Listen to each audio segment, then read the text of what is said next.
What's your Tinder handle? Dating apps, am I right? Dating apps, right? And what's up with thirsty thirst traps? I Mm. mean, it makes me I wanna. Ugh, Mm. ugh, ugh. Those sounds make me want to.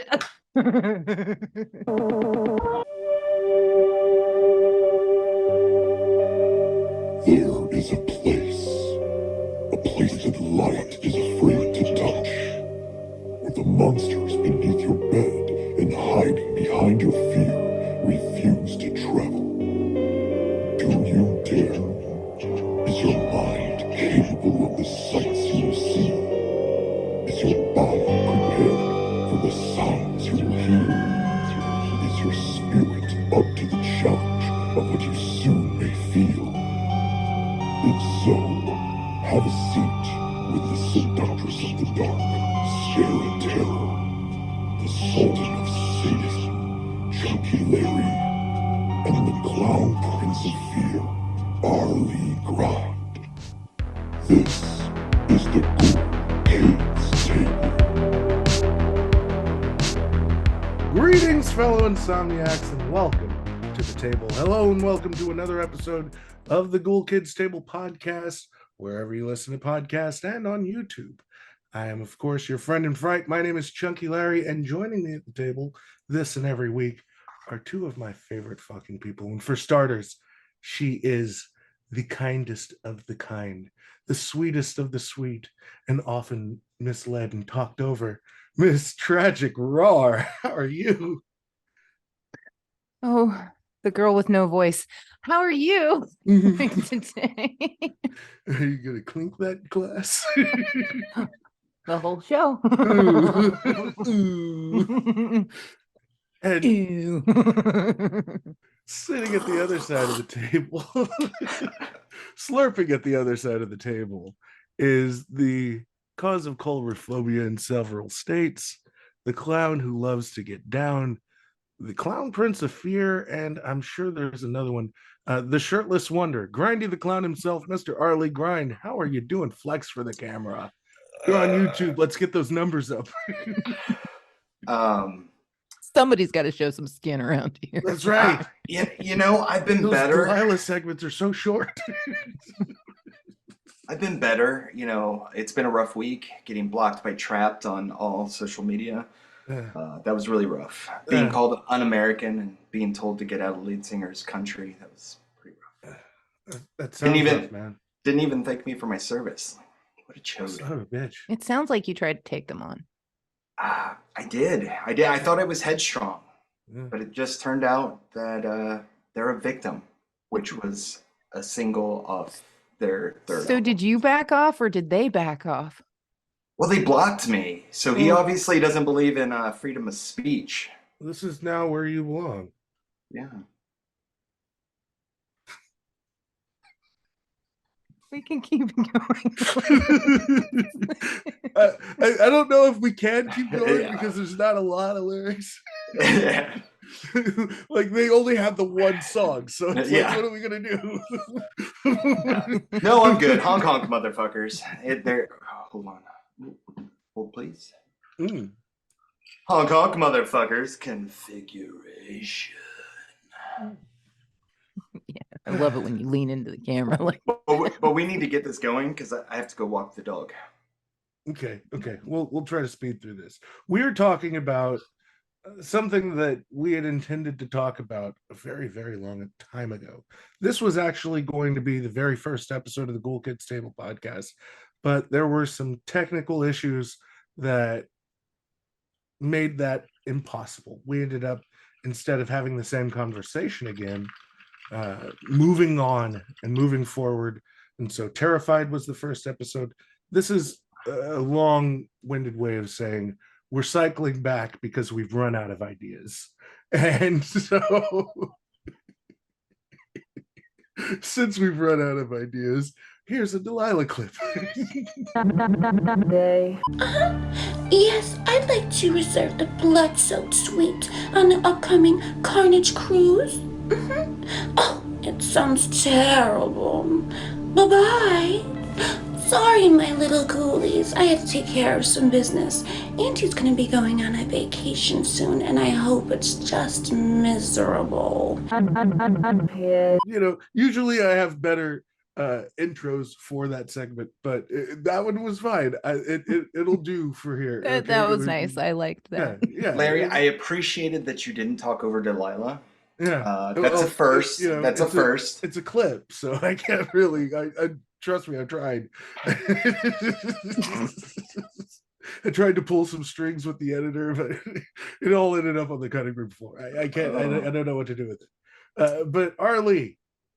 Here we go. Get us in here. Get us going with the MDs for. Let's go with the MDibles.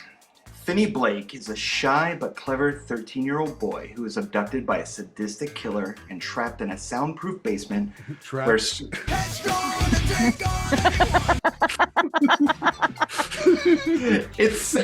you know what? It's a good thing Finney's so headstrong. Oh, trapped in a soundproof basement where screaming is of no use. When a disconnected phone on the wall begins to ring, Finney discovers that he can hear the voices of the killer's previous victims.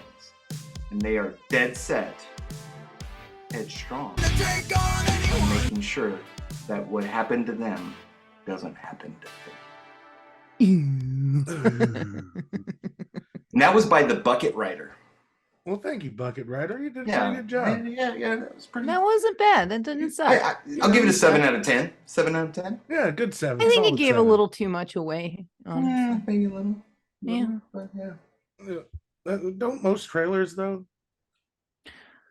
I honestly didn't see the trailer for this before seeing it in theaters, so I actually don't know if the trailer gave it away or not.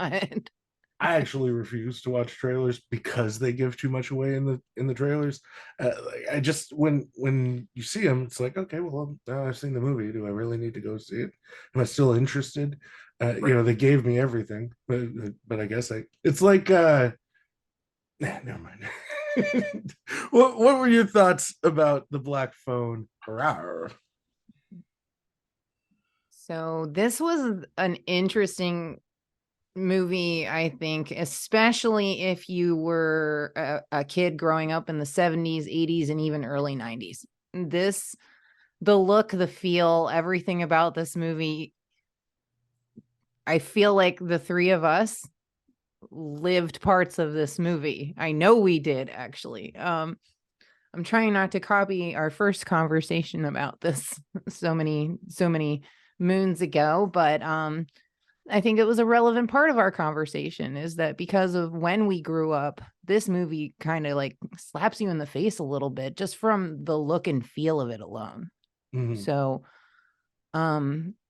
if I remember correctly, I said before that this movie, you could smell the wood paneling.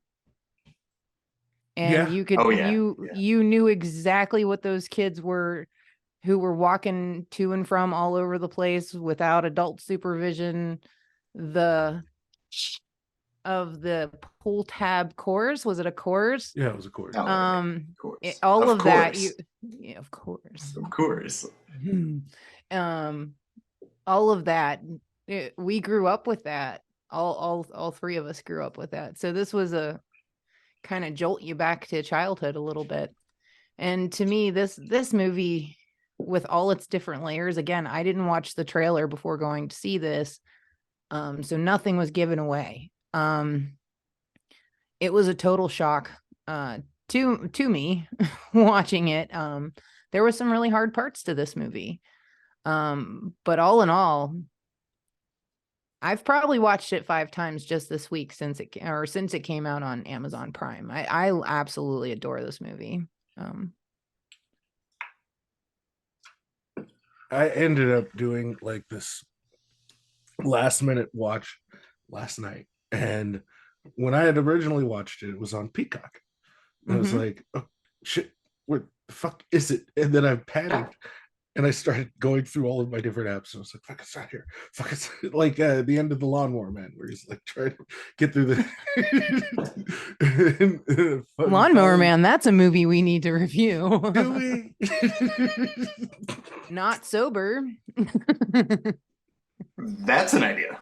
That's an idea. I mean, you would probably do a double feature with that and Man's Best Friend, right? Oh, yeah, that's a good. I That's a actually good pairing. like Man's Best Friend. I'm just saying, like, that's the era to me, or either that or Ghost in the Machine.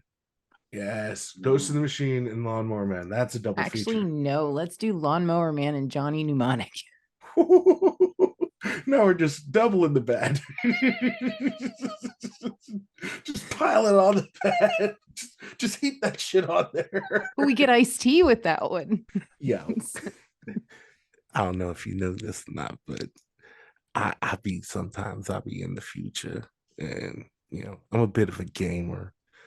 I like video games. I'm really big into like World of Warcraft, or I think the noobs call it WoW. I just call it my Warcraft. You know what I'm saying? Shit gets deep out here. But you guys were talking about a horror movie or something, and I think we were. I think I've seen this movie. It's called what? What's this movie called again? The Black Phone. Ooh, who they calling? Black people? They are. Yeah. Do they have to have And Coco. 3 rings? And Coco. Coco's on the other end. Oh shit! I wonder if she's watching the dogs or not.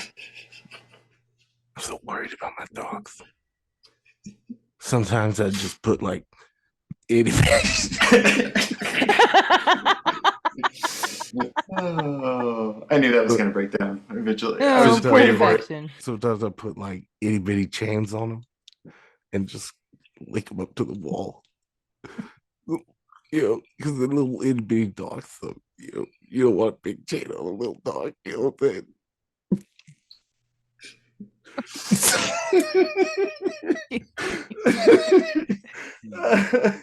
But yeah, texturally and aesthetically, this film checks a lot of fucking boxes for me.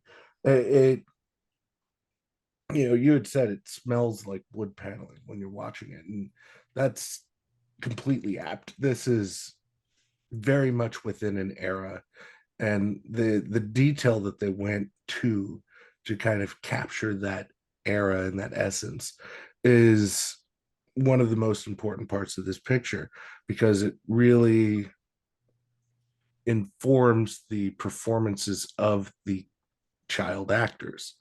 And there's this vulgarity and toughness to them because the necessity, you still see this innocence, and that's really hard to accomplish, and it feels very much like a Stephen King story in a lot of those aspects, in the sense that you look at kind of the through line of most of King's work is it's about camaraderie and friendship, and the point of your life where you're the most vulnerable but somehow also the strongest, because you have imagination, you have spirit that hasn't been broken from you yet, and over the course of time that spirit is broken just from existing. And when you're a kid, everything seems so far away. When you're an adult, everything seems so very present. So when these kids are living in this world, because I don't know about you guys, but I think we all probably have a story about some kid that was taken when we were kids, and it was like the scary story that we all told each other or whatever. Oh yeah. Mine was Michaela Garrett. Like, I remember that shit like it was fucking yesterday, because it happened in the town where I lived, close to where I lived. And it was like, I constantly worried that I was just going to get grabbed by some adult that meant me harm. And that mindset of these children who are, also, dealing with the family that they're in, because there's less of that thought of the way that we parent evident in that period of time. There's there's a different mindset in terms of parenting. Some of the stuff is still very similar, but the approach is completely different. So it forces the children to kind of mature faster because they're at threat of fucking physical harm if they don't fucking do, like, you look at the performances of both of those characters, they're walking on eggshells. That was, I think, I'll interject for a second. Mhm. I think that was one of the hardest parts of the movie to watch. Was the dynamic between the brother and sister and their father. I think that was one of the hardest things, especially when she was getting hit. And bravo to all of the actors involved in that. I can't imagine what that is like to film a scene like that. But her screams and even afterwards when her brother was just kind of just sat down with her. Mm. I don't know if anybody else has ever been in that situation. I know I have. Yeah. And it's that one was rough, and especially to see it in theaters, surround sound, her screaming. And I think the thing that got me the most about their father as well is he always wanted it quiet. Always wanted it quiet. Anybody else grow up in a house where children were to be seen and not heard? So these were all points that kind of really just, it was rough. That was a rough watch in some cases, because yes, we tend to over romanticize our childhood Mm. Because of nostalgia, but then sometimes we need that reminder of, hey, it wasn't the greatest sometimes. And there were a lot of kids that went through worse, a lot of kids that went through better, but we can't let nostalgia kind of cloud over the bad parts and only remember the good parts. I don't know what you all talking about, but my dad beat me all the time. Made me the traumatized, dysfunctional person I am today. And you're a better person for it, Ryan. I mean, it's better than Texas Chainsaw Massacre. Say that much. Cheers. Configuration. Oh, I guess it's my turn. Shit. So I read Joe Hill's 20th Century Ghosts right about the time, right before the release of the trailer. So I was like, oh, this is interesting. Like, I just happened to see it at a bookstore. I picked it up and I was like, hey, this is cool. Black Phone was in there. And about a week later, the trailer dropped. And so I was really interested in seeing it. And we have, you have that crowd that always says that the book is better. I'm gonna 127.4% disagree. Mm. The movie is much better than the short story, and I think it's showing that dynamic between brother and sister, actually getting to see, hear, and almost feel their home life. Really does something that words on a page just couldn't do. And it's not that Joe Hill is a bad writer. He's a fantastic writer. I prefer some of his writing over some of his dad, which is really crazy. Yeah, it's a bold-ass statement. Obviously, he's very much influenced by his father, Mm. but some of his stories I would put higher than some of his dad's stories. Like, I think he's that good. But going into the movie, I saw it opening weekend, and then I saw it again, Mm. and then I streamed it a few times, and I really enjoyed this movie. I know we've already touched on. Did anyone else have a kid code? Like, if an adult came up to you, they had to give you your kid code. I still remember mine. I don't think mine was ever implemented, but I think it was talked about at one point in time. See, my kid code was He-Man because I was 5 or 6, and yes, Skeletor, yes, Skeletor, Beast Man. But my parents, they said if any adult approaches you, they have to say He-Man, and then you know that we sent them. Never really had that happen. We heard of kidnapping cases in bigger cities than what I grew up in. But throughout that time, there was that huge fear. And this is also a time in American history where serial killers are just popping up all over the fucking nation. The 70s were wild for that. 70s and 80s. That was just like all these dudes, predominantly white dudes, just killing everybody and, you know, kidnapping people. And it's crazy. And this movie captured that essence. It captured a sense of that hysteria, which kudos to the cast and crew and director and everybody involved in this. That's what sold me on this movie. It felt genuine. It felt authentic. Then it got into ghosts, and as everyone knows, I still haven't experienced the ghost thing. I'm waiting on it. We're gonna get you one. I need a We're gonna ghost. send you one. I need a haunting.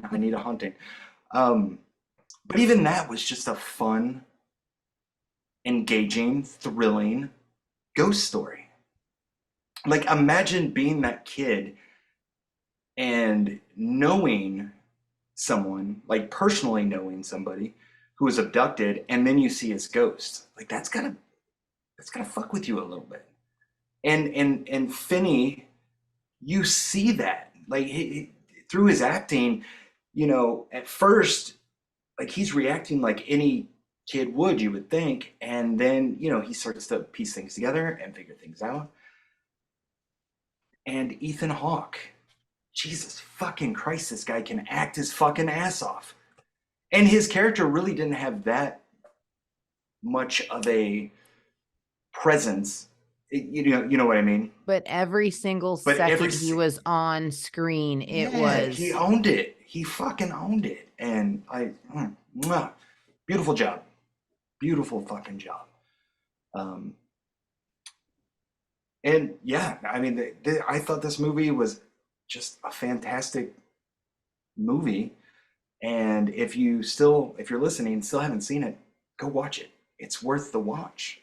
So can we talk a little bit about Ethan Hawke's masks and kind of what they mean for the character, the grabber?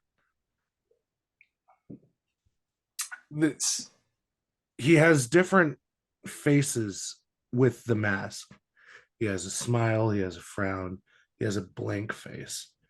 And I know I want them. And he has a full, and then he has partial too. Yeah. So, and it's interesting that you bring that up. I collect masks. I love masks.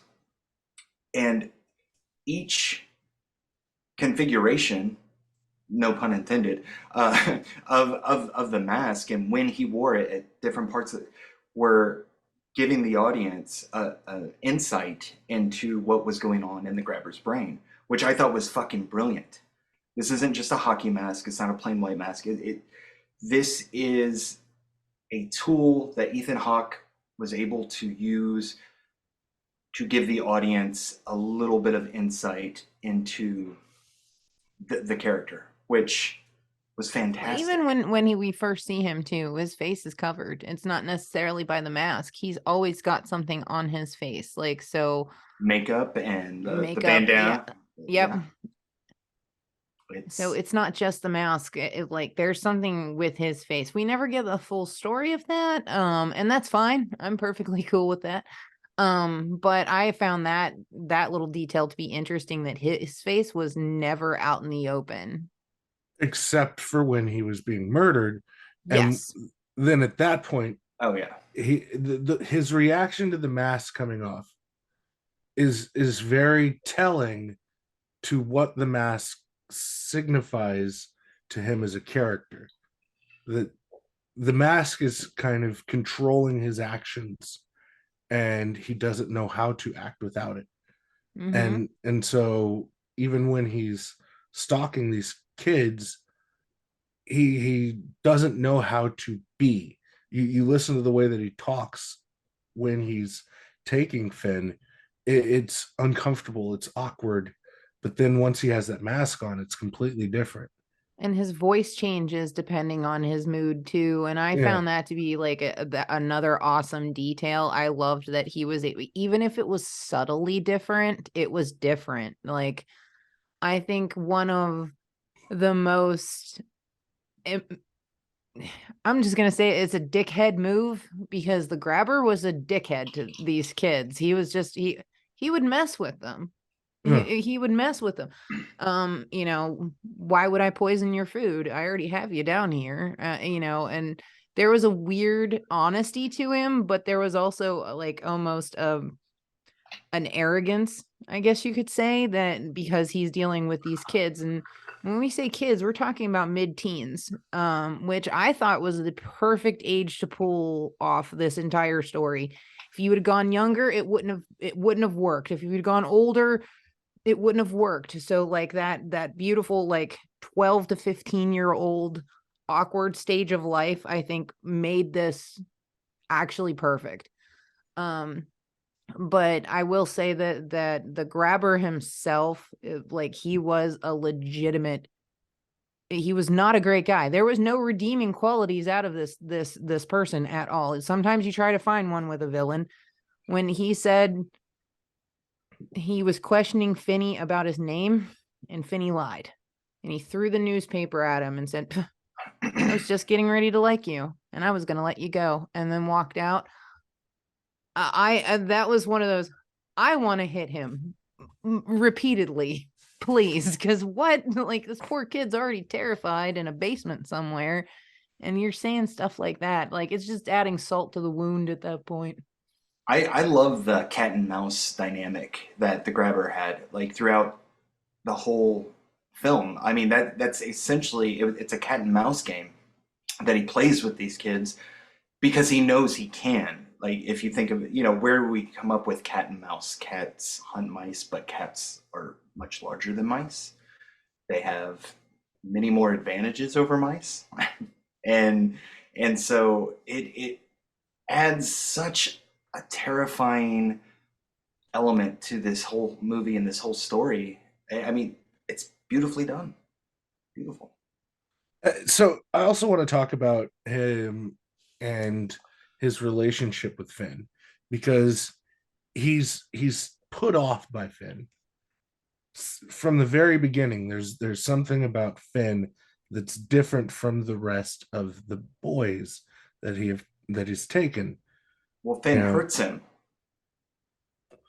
Finn actually Finn hurts him right off the bat, right off the bat from the get-go. So I think that's, and I don't, not to spoil the story, but we're spoiling.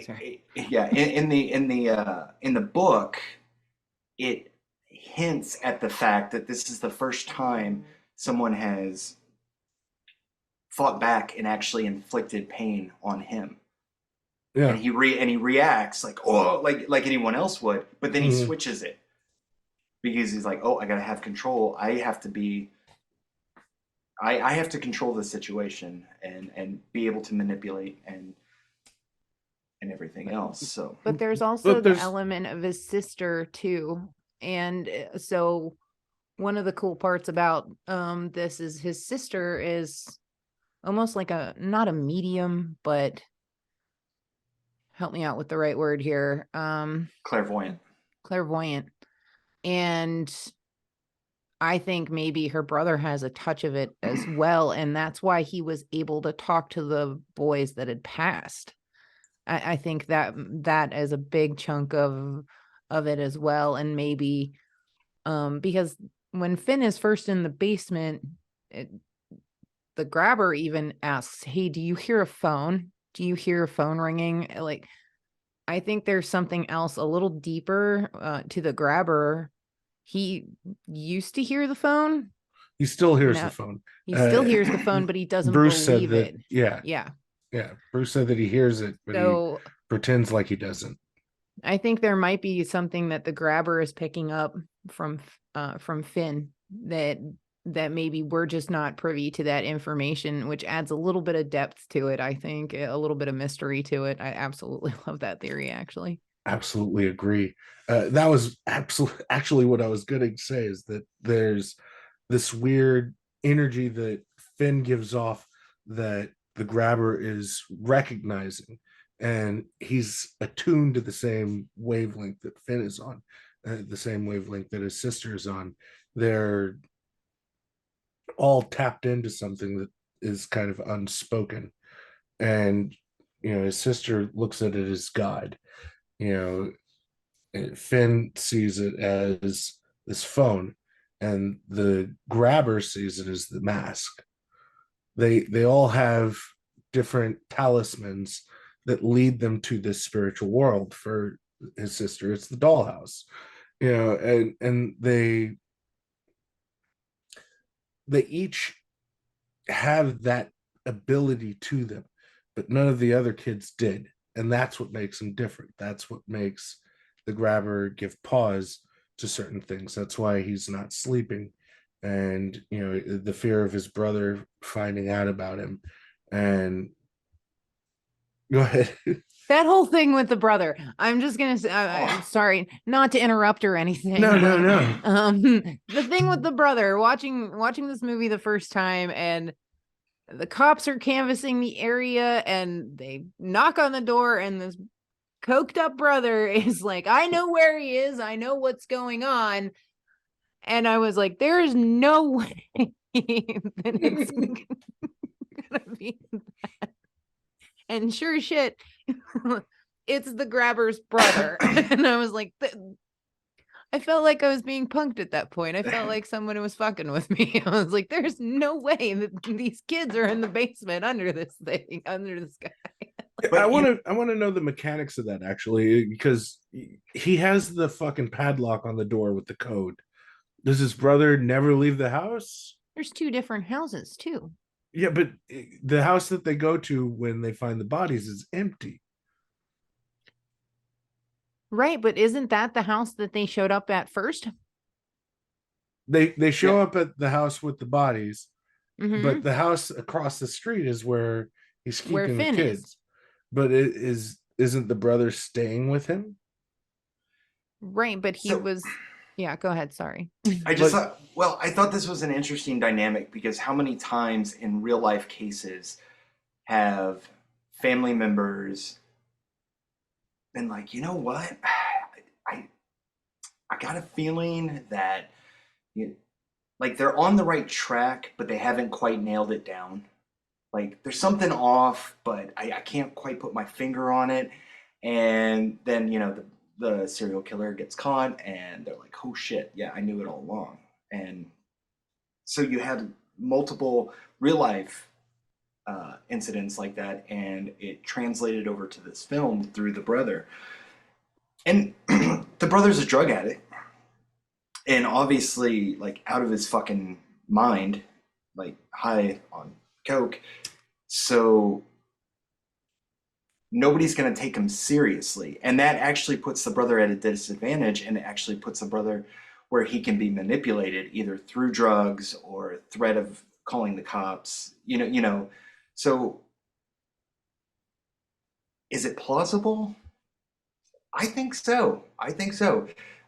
Ethan, the grabber, is wily enough to manipulate people.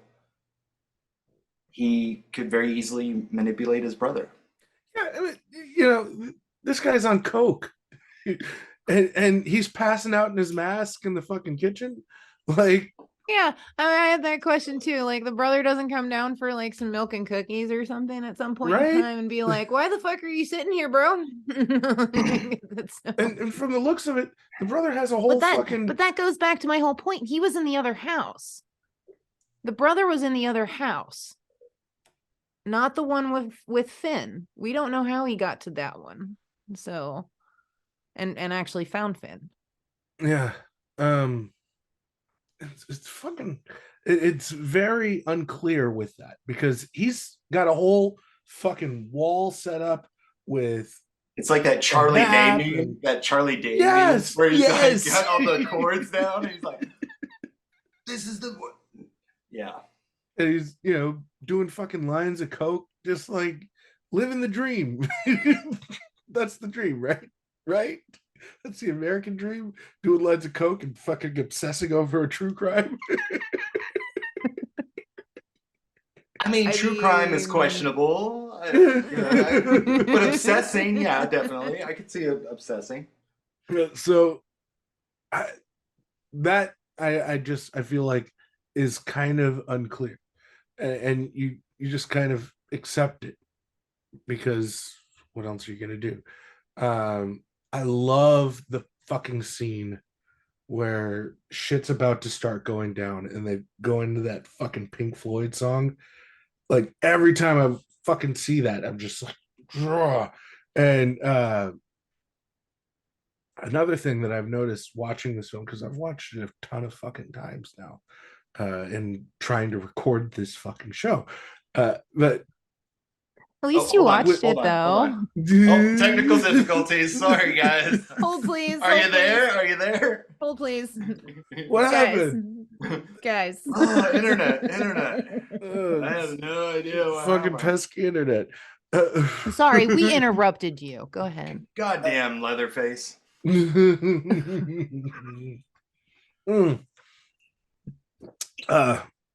Wow. I forgot what I was saying. No, I don't.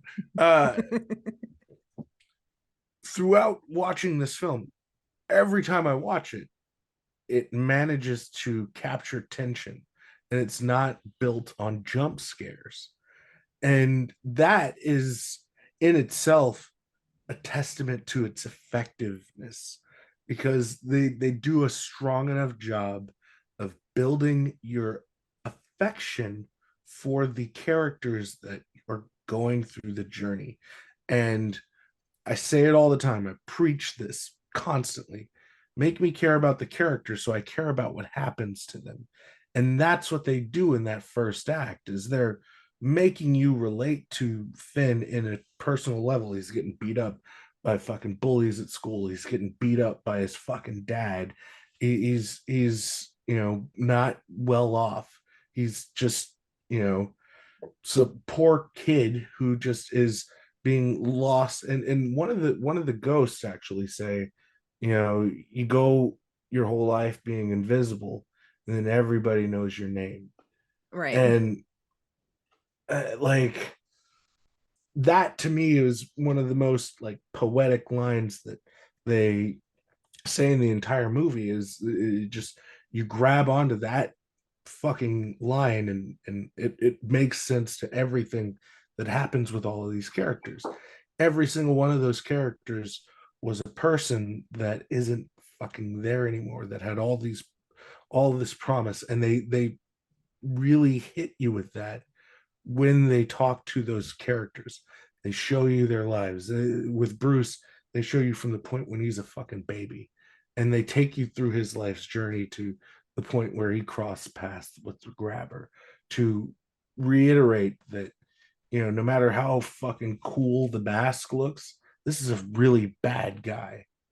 And like that fucking just hits on a totally different level when you give people that little added extra thing where you're making them care. Well, even though there is a supernatural element to this movie, you're more caught up in the real life. Did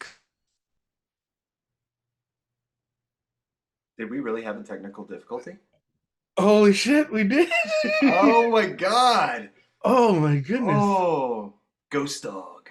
Ghost dog. dog. This is real life horror right here. Is the fact that we get to see what the fuck. Oh, there she is. There you Ghost are. dog. Ghost dog. Ghost dog.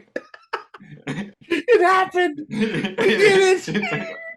We got all of it into one episode. I really wish I could show you what that was like on my side. All of a sudden, both of you fucking lunged at me and screamed. That was amazing. What happened? I don't know, but that's That was an internet ghost dog. Which of course means dick, old, and goitery.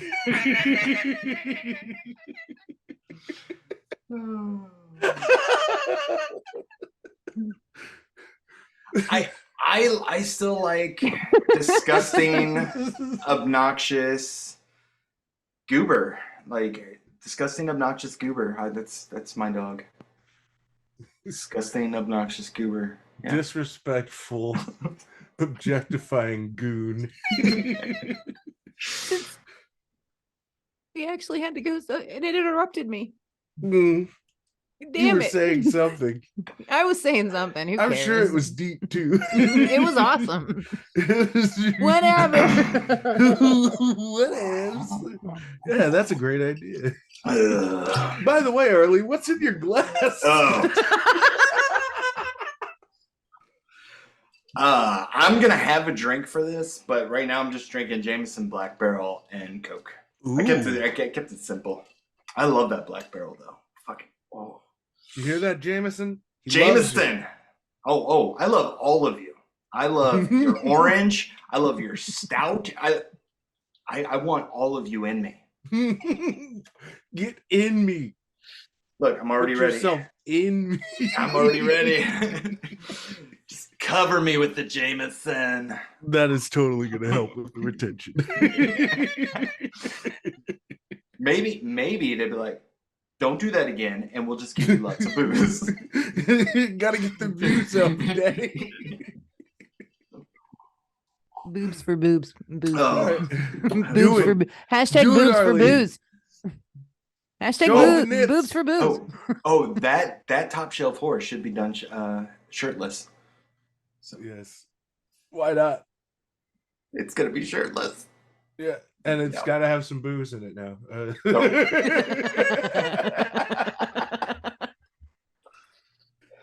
You got to have booze at the top shelf floor, not just shirtless. Oh. It's my thirsty thirst trap. My thirsty thirst trap. Guys, It's a what's shame the deal Trap's with not this going to be able trap? to see it. Oh shit, this is going off the rails. So let's Oh. or ghoulie this bitch. Yeah, let's ghoulie it. Let's ghoulie this motherfucker. I'm not lighting a blunt.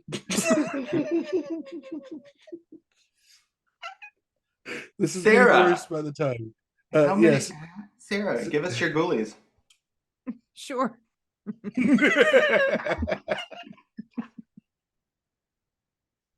This is going about as well as the first episode, guys. Well, did I ever tell you about this one time?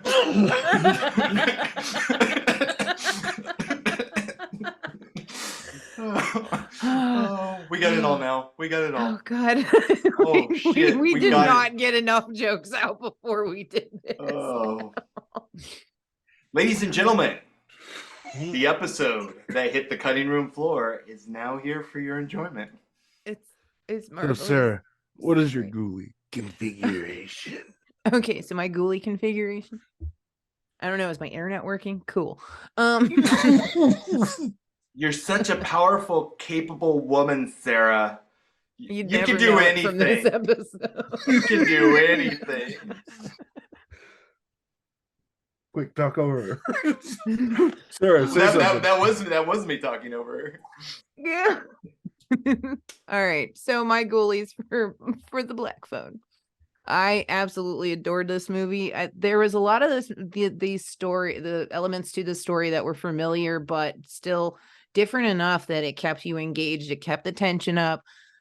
For example, at the end of the movie, when the cops were at the wrong house, that reminded me of Silence of the Lambs immediately.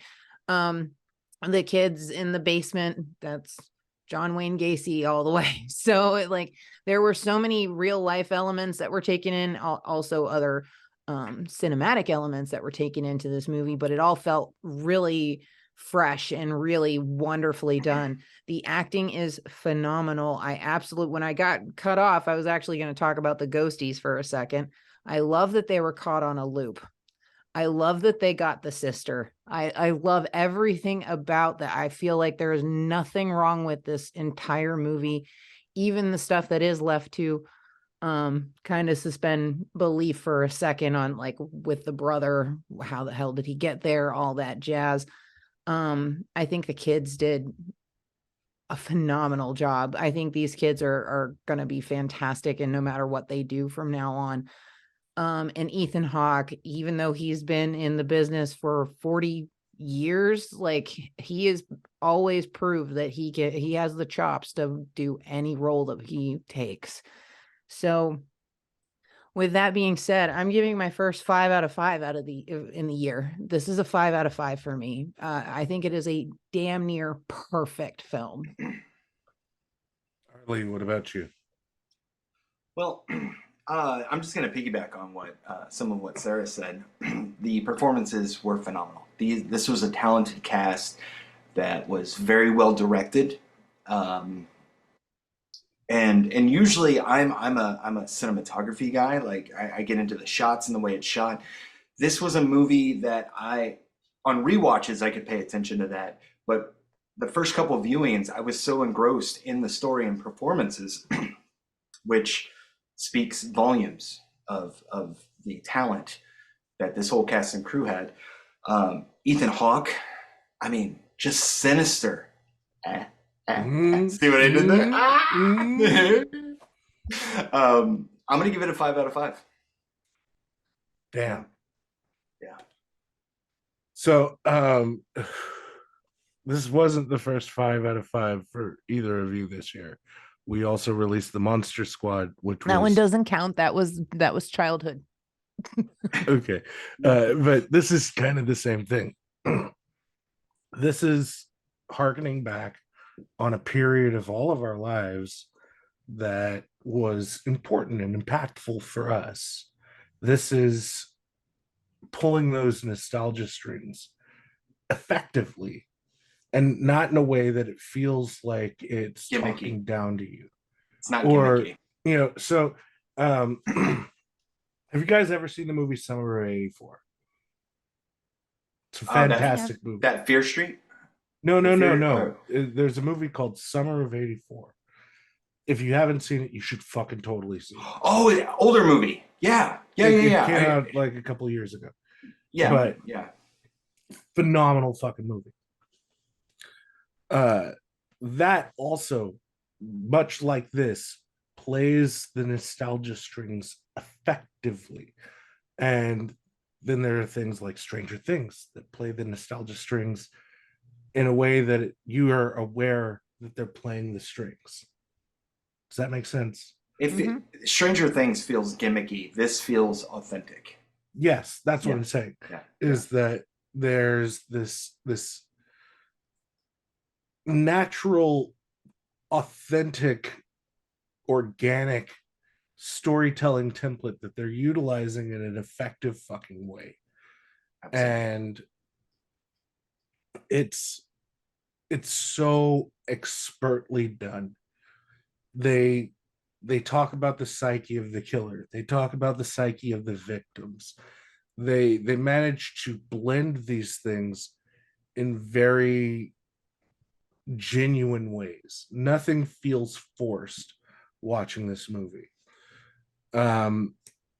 However, the only thing that I was not super big on was his name's Robin, right? The friend, the one that's they have a scene, kind of all of their scenes. The second one's much more effective, but the first one in the bathroom feels after school special acting, and they pivot from that point. So this is not, for me, a perfect movie, but it perfectly encapsulates a period of time that I hold very near and dear to my heart. So with that being said, I am coming in with a 4.8. I cannot give this a perfect 5. It's not a perfect movie. Fair enough. I really enjoy this movie, but it's not It's not perfect. So we're not gonna replicate Monster Squad, you guys. I'm sorry. Look, you rated it higher than A Wounded Fawn, so I'm good. I'm good. Yeah, no, it's high up there, but Yeah. it's got its flaws. The stuff with the brother, it doesn't make any fucking sense, because they don't make it make sense. A It's little bit of there as exposition could have helped that. Like yeah, a couple lines of dialogue, and but it's there meant to push the story forward, but they don't make it make enough sense that it merits pushing the story forward. It feels like a cheat. And so, for that's a problem for me. And then the performance in that bathroom really fucking irks me every time I see it. It looks like bad acting school.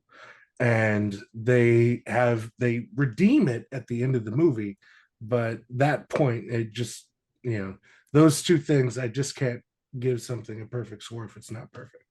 So 4.8. we'll round up. Yeah.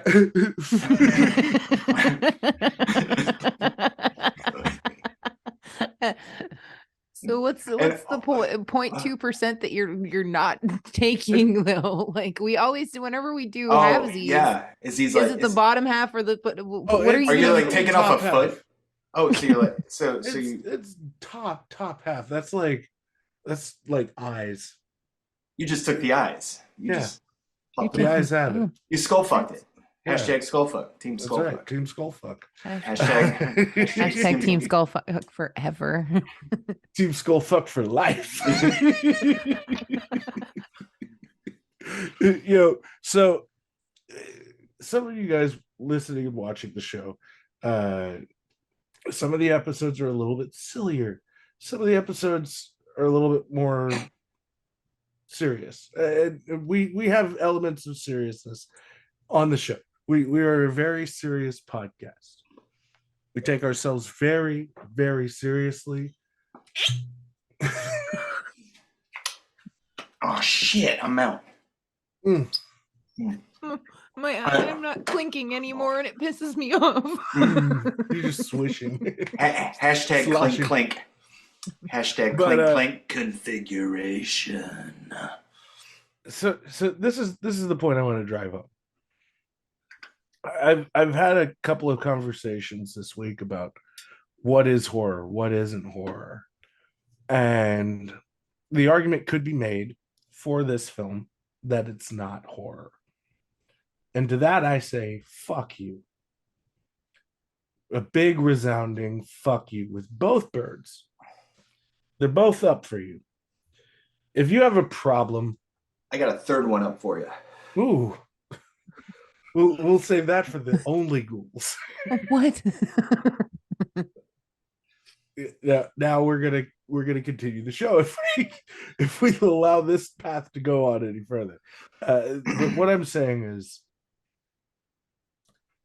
let horror be your horror. Whatever your horror is, whatever it is that scares you, what terrifies you, what keeps you up at night. But don't fucking landlord over what is scary to somebody else. And with that being said, we're gonna start getting out of here. Rawr, where can they find you? Ooh, you can find me on the Tickum Talks at Tragic Rawr. RAWR. Got it this time. Yeah, R.Lee. Let's see if you got the rest. Where are we gonna find you?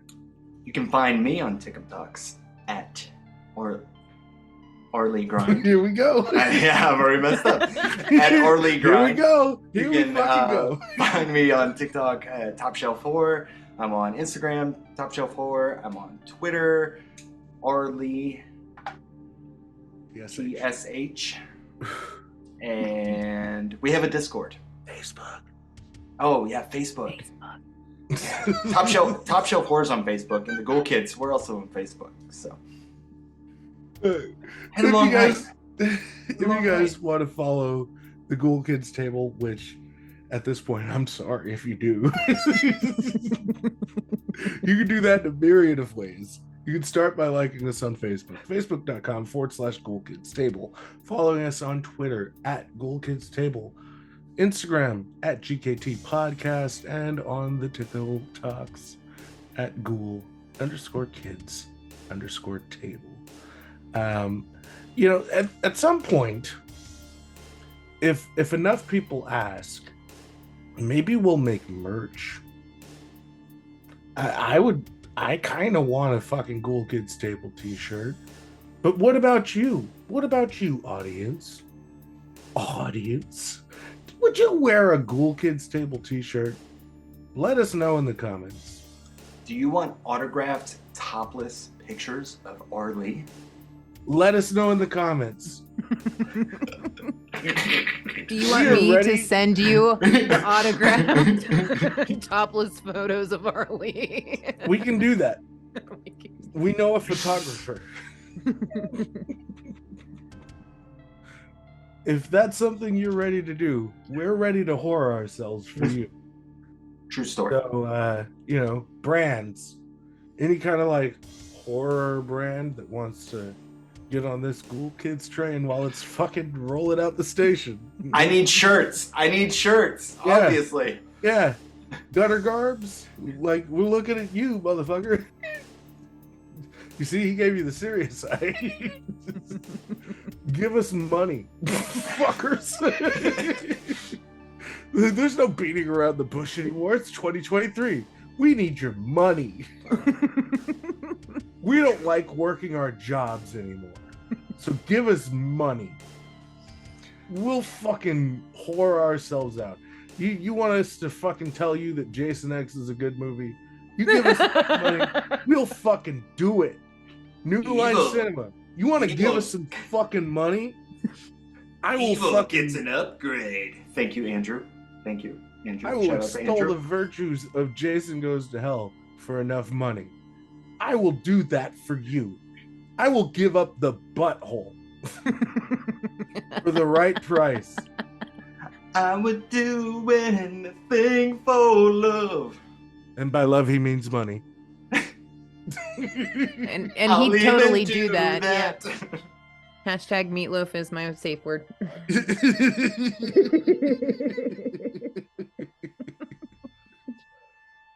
But with all that horrid away, this has been another episode of the Ghoul Kids Table Podcast.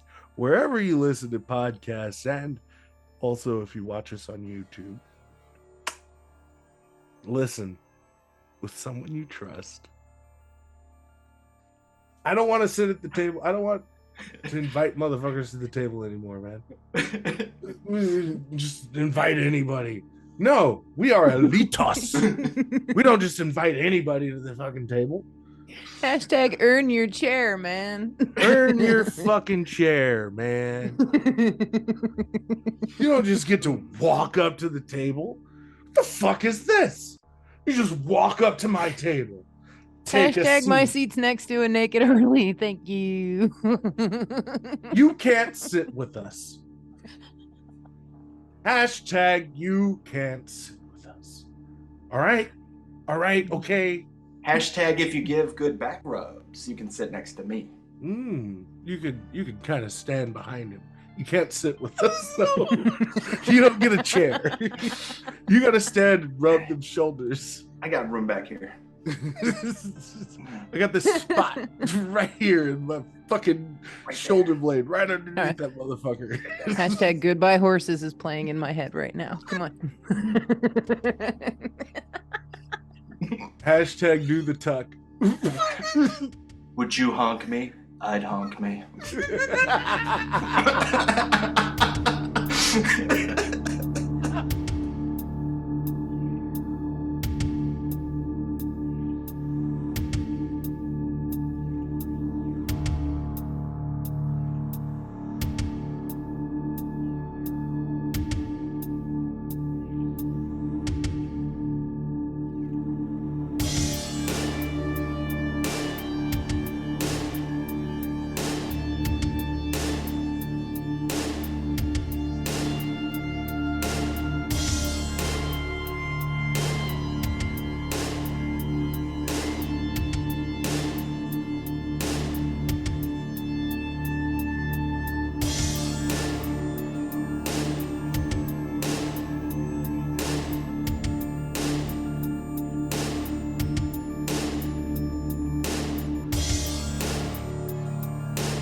So do you Do want it me to again. do you want me to save my trap stuff for once we get started?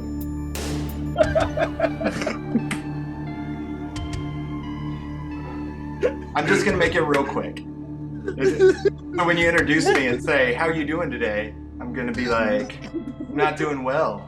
The lead singer of Trap blocked me on TikTok and social media."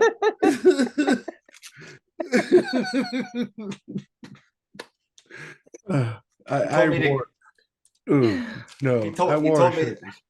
This is not happening. Is this cool? Is this cool? I mean, it's a little on the nose, but Oh boy. We have fun. Brian, I love you. so it's funny how people like dogs and lead singers of one-hit wonder bands. Mm-hmm. It's funny how they like to use someone's service and weaponize it. Mm-hmm. Mm-hmm. He straight up called me a traitor to the United States of America. Man. And I said my 2 tours to Iraq would say differently. And then he blocked me. And so I don't feel like I walked into Trapped Gate. Can you explain it a little bit for those of us out of the loop? Oh, it's glorious. So Chris something Brown, not to be confused with another Chris Brown.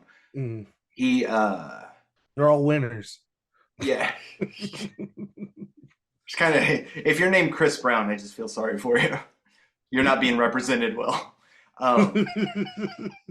So at the beginning of COVID, he kind of started going right-wing loony bin about, and everything else. And then as he started gaining some notoriety on social media, he decided that he was going to keep pushing it and pushing it and pushing it. And it started Headstrong Politics, which has been banned from TikTok. Headstrong Politics? Headstrong Politics. Yeah.